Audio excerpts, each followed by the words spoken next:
ಬಿಜೆಪಿಯವರಿಂದ ಮತ ಕಳ್ತನ ನಡೀತಾ ಇದೆ ಅಂತ ನಾವು ಹಲವಾರು ತಿಂಗಳಿಂದ ಹೇಳ್ತಾ ಇದ್ದೀವಿ. ಈಗ ಕೆಲವು ಮಾಹಿತಿ ಸಾರ್ವಜನಿಕವಾಗಿ ಪತ್ರಿಕೆಗಳಲ್ಲಿ ಬರ್ತಾ ಇದೆ. ಪ್ರತಿಯೊಂದು ಓಟಿಗೂ ಕೂಡ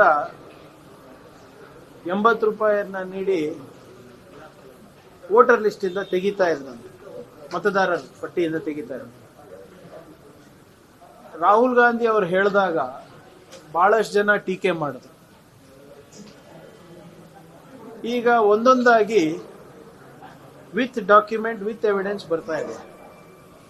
ಈಗಿನ್ನ SIT ಅವರ ತನಿಖೆ ಮುಗ್ದಿಲ್ಲ.